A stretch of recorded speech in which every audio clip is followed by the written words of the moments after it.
முக்கிய செய்திகள். கச்சத்தீவை மத்திய அரசு மீட்க கோரும் தீர்மானத்தை சட்டசபையில் இன்று முதலமைச்சர் மு.க.ஸ்டாலின் முன்மொழிகிறார். திருச்சியில் கட்டப்பட்டு வரும் நூலகத்துக்கு காமராஜர் பெயர் சூட்டப்படும் என்று சட்டப்பேரவையில் முதலமைச்சர் மு.க.ஸ்டாலின் நேற்று தெரிவித்தார். தமிழக சட்டப்பேரவையில் நேற்று நெடுஞ்சாலைத்துறை மற்றும் பொதுப்பணித்துறை மானிய கோரிக்கை மீதான விவாதத்தில் திமுக உறுப்பினர் க. அன்பழகன் நூலகங்கள் பற்றி பேசியதற்கு முதல்வர் மு.க.ஸ்டாலின் பதிலளித்த போது, திமுக ஆட்சியில் உருவாக்கப்பட்டிருக்கிற நூலகங்களுக்கு மாபெரும் தலைவர்களின் பெயர்கள் சூட்டப்பட்டிருக்கிறது என்ற கருத்தை வெளிப்படுத்தி காட்டியுள்ளார். விருதுநகர் மேலத்தேருப்பேட்டையில் இந்து அறநிலையத்துறைக்கு சொந்தமான இடம் உள்ளது. இங்கு 200க்கும் மேற்பட்ட குடிசை வீடுகள் இருக்கின்றன. இந்த குடியிருப்பில் அதிகாலையில் தீ விபத்து ஏற்பட்டது. ஒரு வீட்டில் ஏற்பட்ட தீ அருகில் இருந்த மற்ற வீடுகளுக்கும் பரவியது. இதனால் குடியிருப்புகளில் தூங்கிக் கொண்டிருந்த பொதுமக்கள் அலறி அடித்து வீட்டை விட்டு வெளியேறினர். 20க்கும் மேற்பட்ட வீடுகள் தீப்பிடித்து எரிந்ததில் தீயணைப்பு படையினர் தீயை அணைக்கும் முயற்சியில் ஈடுபட்டு வருகின்றனர். நீலகிரியில் திமுக மாணவரணி சார்பில் நடந்த நிகழ்ச்சியில் திமுகவின் துணை பொதுச் செயலாளரும் நாடாளுமன்ற உறுப்பினருமான ஆர். ராசா பங்கேற்று உரையாற்றினார். அப்போது திமுகவினர் கரைவேட்டி கட்டி நெற்றியில் பொட்டு வைக்க வேண்டாம் என்ற ஆர். ராசா பேச்சால் சர்ச்சை ஏற்பட்டுள்ளது. சினிமாவில் நடிப்பது மட்டும் அரசியலுக்கு போதும் என நினைப்பது தவறு. மக்களுக்காக தொண்டு செய்வதுதான் அரசியல் என மதுரை ஆதீனம் தெரிவித்துள்ளார். திருப்பூர் மாவட்டம் பல்லடம் அருகே உள்ள பருவாய் கிராமத்தை சேர்ந்த தண்டபாணி என்பவரின் மகள் வித்யா வயது 22. இவர் கோவையில் உள்ள கல்லூரி ஒன்றில் முதுகலை படிப்பு படித்து வந்துள்ளார். இந்நிலையில் அதே கல்லூரியில் படிக்கும் திருப்பூர் பகுதியைச் சேர்ந்த வெண்மணி என்ற இளைஞரும் வித்யாவும் கடந்த 3 ஆண்டுகளாக காதலித்து வந்ததாக கூறப்படுகிறது. அதன் காரணமாக இளைஞர் வெண்மணி வித்யாவின் வீட்டிற்கு சென்று பெண் கேட்ட நிலையில் இருவரும் வெவ்வேறு சமூகம் என்பதால் வித்யாவின் பெற்றோர் காதலுக்கு கடும் எதிர்ப்பு தெரிவித்துள்ளனர். கடந்த 30ஆம் தேதி அன்று வித்யாவின் பெற்றோர் கோவிலுக்கு சென்றதாக கூறப்படுகிறது. இவர்கள் கோவிலுக்கு சென்று வீட்டிற்கு திரும்பி வந்து பார்த்தபோது வீட்டில் இருந்த பீரோ வித்யா மீது விழுந்து தலையில் பலத்த காயம் ஏற்பட்டு சடலமாக கிடந்ததாக கூறப்படுகிறது. ஆனால் அவரது பெற்றோர் இது குறித்து பல்லடம் போலீசாருக்கு கூட எந்த தகவலும் தெரிவிக்காமல் அவசரமாக இறுதி சடங்கு செய்து உடலை அடக்கம் செய்ததாக சொல்லப்படுகிறது. காதலர் வெண்மணி தனது காதலி வித்யாவின் மரணத்தில் மர்மம் இருப்பதாக காவல் நிலையத்தில் புகார் அளித்த நிலையில் வழக்கு பதிவு செய்த போலீசார் விசாரணையில் ஈடுபட்டு விசாரணை நடத்திய போது தலையில் பலத்த காயம் ஏற்பட்டதாகவும் சகோதரர் சரவணன் ஆகியோரிடம் போலீசார் தீவிர விசாரணை மேற்கொண்டதில் மாற்று சமூகத்தை சேர்ந்த நபரை காதலித்ததால் இரும்பு கம்பியால் வித்யாவை தலையில் தாக்கிதான் கொலை செய்ததாக சரவணன் பரபரப்பு வாக்குமூலம் அளித்துள்ளார். இதனால் இந்த சம்பவம் ஆணவ கொலை என்று உறுதியளிக்கப்பட்டுள்ளது. கடலூரில் பல இடங்களில் ஒரே நாள் இரவில் லாரி ஓட்டுநர்களை வழிமறித்து கஞ்சா இளைஞர்கள் சிலர் செல்போன், பணம் ஆகியவற்றை பறித்த சம்பவம் பரபரப்பை ஏற்படுத்தியுள்ளது. தமிழகத்தில் பல்வேறு இடங்களில் நேற்று சிலர் போக்சோ வழக்குகளில் கைது செய்யப்பட்டுள்ளனர். செங்கல்பட்டு மாவட்டம் கேளம்பாக்கம் அருகேயுள்ளது காயர் வனப்பகுதி. பாலமா நகர் பகுதியைச் சேர்ந்த ஹரிதாஸ் இவர் தன்னுடைய மனைவி மற்றும் 2 குழந்தைகளுடன் காயர் பகுதியில் உள்ள மாமியார் வீட்டிற்கு சென்றுவிட்டு நேற்று இரவு 11 மணி அளவில் மீண்டும் கேளம்பாக்கம் திரும்பியுள்ளனர். அப்போது எதிரே வந்த காரானது அதிவேகமாக பைக் மீது மோதி விபத்துக்குள்ளானது. இதில் ஹரிதாஸ் மற்றும் ஹரிதாஸின் மனைவி மற்றும் ஒரு குழந்தை என இருவர் சம்பவ இடத்திலேயே உயிரிழந்தனர். படுகாயமடைந்த மற்றொரு சிறுவனுக்கு தனியார் மருத்துவமனையில் சிகிச்சை அளிக்கப்பட்டு வருகிறது. வெளி மாநிலங்களில் இருந்து கஞ்சா கடத்தி வரப்படுவதாக ராணிப்பேட்டை மாவட்ட போலீசாருக்கு ரகசிய தகவல் கிடைத்தது. இதையடுத்து கஞ்சா கும்பலை பிடிக்க 3 தனிப்படைகள் அமைத்து தீவிர நடவடிக்கைகள் மேற்கொண்ட நிலையில் ராணிப்பேட்டையில் 210 கிலோ கஞ்சா பறிமுதல் செய்யப்பட்டது. இலவச மற்றும் மானிய விலை மின்சாரத்துக்காக வரும் நிதியாண்டில் ரூபாய் 16,774 கோடி வழங்க தமிழக அரசுக்கு மின்சார ஒழுங்குமுறை ஆணையம் உத்தரவிட்டுள்ளது. வக்பு சட்டத்திருத்த மசோதா இன்று தாக்கல் செய்யப்பட உள்ளது. பெட்ரோல் டீசல் விலை நிலவரம், சர்வதேச சந்தையில் நிலவும் கச்சா எண்ணெய் விலைக்கு ஏற்ப இந்தியாவில் பெட்ரோல் டீசல் விலை மாற்றியமைக்கப்பட்டு வருகிறது. அந்த வகையில் இன்று சென்னையில் 1 லிட்டர் பெட்ரோல் விலை 100 ரூபாய் 80 காசுக்கும், டீசல் விலை 92 ரூபாய் 39 காசுகளுக்கும், கேஸ் விலை 90 ரூபாய் 50 காசுக்கும் விற்பனை செய்யப்படுகிறது.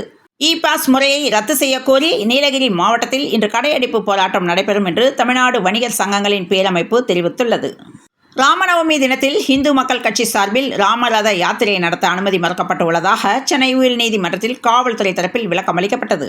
வாடிக்கையாளர் சேவை மைய எண் ஆன்லைனில் தேடுவோர் உஷார்.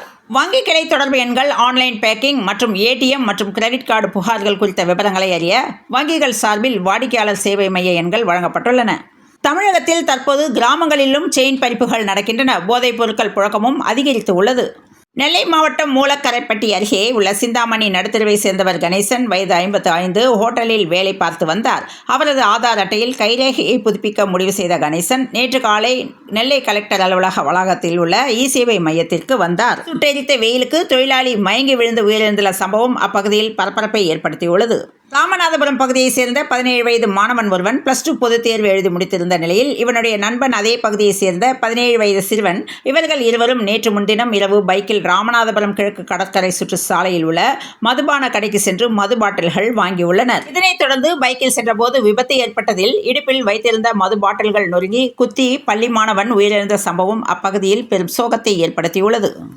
திருப்பூர் பல்லடத்தில் காதலுக்கு எதிர்ப்பு தெரிவித்து உடன் பிறந்த தங்கையை அண்ணனே ஆணவ கொலை செய்தது போலீஸ் விசாரணையில் அம்பலமானது. வேங்கை வயல் குற்றவாளிகளை கைது செய்ய கோரி ஆர்ப்பாட்டம் நடத்த அனுமதி கோரிய மனுவை உயர்நீதிமன்ற மதுரை அமர்வு தள்ளுபடி செய்தது. நடந்தாய் வாழி காவிரி திட்டத்தை 2 கட்டமாக செயல்படுத்த திட்டமிடப்பட்டுள்ளது. விரிவான திட்ட அறிக்கை தயாரிக்கும் பணி நடந்து வருகிறது என அமைச்சர் துரைமுருகன் கூறியுள்ளார். விருதுநகர் மாவட்டம் சாத்தூர் பகுதியில் உள்ள ஊராட்சி ஒன்றிய நடுநிலைப் பள்ளியில் தலைமை ஆசிரியராக சர்க்கரைதாஸ் வயது 48 என்பவர் பணியாற்றி வந்தார். சில நாட்களுக்கு முன்பு 7ஆம் வகுப்பு மாணவிகளை கண்டிப்பது போல இவர் பாலியல் சீண்டலில் ஈடுபட்டதாக கூறப்படுகிறது. இதுகுறித்து ஒரு மாணவியின் தாயார் சமூக வலைதளத்தில் வீடியோ வெளியிட்டது பரபரப்பை ஏற்படுத்தியது. வீடியோ வெளியிட்ட அந்த பெண் போலீஸாக பணியாற்றி வருகின்ற நிலையில் ஆசிரியர் மீது போக்சோ வழக்கு தொடரப்பட்டுள்ளது. பரீட்சார்த்த முறையில் செயல்படுத்தப்பட்டுள்ள மெகா நெல் கொள்முதல் நிலைய திட்டம் நல்ல முறையில் செயல்பட்டால் மாநிலம் முழுவதும் அமைக்க நடவடிக்கை எடுக்கப்படும் என உணவுத்துறை அமைச்சர் சக்கரபாணி கூறியுள்ளார். காவிரி வைகை குண்டாறு வெள்ளநீர் இணைப்பு கால்வாய் திட்டம் நாங்கள் பெற்றெடுத்த பிள்ளை என்பதால் அதை விட்டுவிட மாட்டோம் என்று சட்டப்பேரவையில் நீர்வளத்துறை அமைச்சர் துரைமுருகன் தெரிவித்துள்ளார். நெல்லை மாவட்டத்தில் சாதிய கொலைகளே நடக்கவில்லை என்று சட்டப்பேரவைத் தலைவர் அப்பாவு தெரிவித்திருக்கும் நிலையில் நெல்லை மாவட்டத்தில் சாதிய படுகொலைகள் தொடர்ந்து நிகழ்ந்து வருவதும் பல்வேறு குற்ற சம்பவங்களில் மாணவர்களே ஈடுபட்டிருப்பதும் தான் அதிர்ச்சி அளிக்கும் உண்மை என்று சமூக ஆர்வலர்கள் தெரிவித்திருக்கின்றனர். பாலியல் அத்துமீறல் முயற்சி வழக்கில் கைது செய்யப்பட்ட குற்றவாளி ஒருவன் விசாரணையில் கொடைக்கானல் கொலை வழக்கிலும் சம்பந்தப்பட்டிருப்பது தெரிந்து சிவகங்கை போலீஸ் அதிர்ந்து போயுள்ளது. கேரளாவிலிருந்து நாய்களை கடத்தி வந்து தமிழகத்துக்குள் விட்டு சென்ற ஏஜென்ட்டுக்கு அபராதம் விதித்த விவகாரத்தில் லஞ்சம் வாங்கிக் கொண்டு அபராத தொகையை குறைத்து விட்டதாக CBM பஞ்சாயத்து தலைவி மீது குற்றச்சாட்டு எழுந்துள்ளது. சூடு பிடித்திருக்கும் அதிமுகவின் கூட்டணி நகர்வுகள், அதிமுகவை இக்னோர் செய்யும் விஜயின் பேச்சு என எம்ஜிஆர் மாளிகையை சுழன்றடிக்கும் சர்ச்சைகள் தொடர்பாக அதிமுகவின் சீனியர் தலைவரும் முன்னாள் அமைச்சருமான செம்மலையிடம் சில கேள்விகள் எழுப்பிய போது விஜயின் பேராசை நிராசையாகும், ஆனாலும் அவர் எங்கள் எதிரி அல்ல என்று குழப்பும் விதமாக செம்மலை தெரிவித்துள்ளார். பொதுப்பணி மற்றும் நெடுஞ்சாலைகள் துறை மானிய கோரிக்கை மீது சட்டப்பேரவையில் செவ்வாய்க்கிழமை நடந்த விவாதத்தில் உங்கள் தொகுதியில் முதல்வர் திட்டம் கட்சி பாகுபாடின்றி நிறைவேற்றப்படுவதாக முதல்வர் மு.க. ஸ்டாலின் தெரிவித்துள்ளார். சர்வதேச சுற்றுலா தலமான கன்னியாகுமரிக்கு தினமும் ஆயிரக்கணக்கான சுற்றுலா பயணிகள் வந்து செல்கின்ற நிலையில் கடல் நீர்மட்டம் தாழ்வு ஏற்பட்டதால் விவேகானந்தர் மண்டபத்துக்கு 2 மணி நேரம் படகு சேவை நிறுத்தப்பட்டது. மானாமதுரை திமுக MLA தமிழரசி, கடந்த ஆட்சியில் பழுதடைந்த அரசு பேருந்துகள் எல்லாம் எனது தொகுதியை சுற்றிலும் இயக்கப்படுகின்றன. அந்த பழுதடைந்த பஸ்களுக்கு பதிலாக புதிய பஸ்களை இயக்க நடவடிக்கை எடுக்க வேண்டும் என சட்டசபையில் நேற்று பேசினார். இதனைத் தொடர்ந்து தமிழகத்தில் இயக்கப்படும் பழைய பஸ்கள் மாற்றப்படும் என்று அமைச்சர் S.S. சிவசங்கர் தெரிவித்துள்ளார். தாட்கோவிற்கு தலைவராக நியமிக்கப்பட்டுள்ள இளையராஜா முதல்வரிடம் வாழ்த்து பெற்றார். மதுரையிலிருந்து சென்னைக்கு இரவு பாண்டியன் எக்ஸ்பிரஸ் ரயில் புறப்பட்ட நிலையில் ரயிலில் சென்னை பாடி பகுதியைச் சேர்ந்த 24 வயது பெண் ஒருவர் B3 பெட்டியில் பயணம் செய்தார். இந்த நிலையில் அந்த ரயில் அதிகாலை 2:30 மணி அளவில் விழுப்புரம் அருகே வந்து கொண்டிருந்த போது அந்த பெண் நன்கு அயர்ந்து தூங்கிக் கொண்டிருந்தார். அப்போது அந்த சமயத்தில் அதே பெட்டியில் பயணம் செய்த நபர் ஒருவர் குடிபோதையில் அந்த பெண்ணிடம் சில்மிஷம் செய்துள்ளார். உடனே அப்பெண் கூச்சல் போட்டபோது இந்த சத்தம் கேட்டு அந்த பெட்டியில் பயணம் செய்த பயணிகள் அந்த நபரை மடக்கி பிடித்து டிக்கெட் பரிசோதகரிடம் தகவல் தெரிவித்தனர். உடனே அவர் இது பற்றி விழுப்புரம் ரயில்வே போலீசாருக்கு தகவல் தெரிவித்த நிலையில் அந்த ரயில் விழுப்புரம் ரயில் நிலையத்திற்கு வந்ததும் அந்த நபரை ரயில்வே போலீசாரிடம் ஒப்படைத்தனர். லக்னோ சூப்பர் ஜெயின்ட்ஸ் மற்றும் பஞ்சாப் கிங்ஸ் அணிகளுக்கிடையேயான ஆட்டம் லக்னோவில் நடந்திருந்தது. இந்த போட்டியில் பஞ்சாப் அணி 8 விக்கெட் வித்தியாசத்தில் வென்றுள்ளது.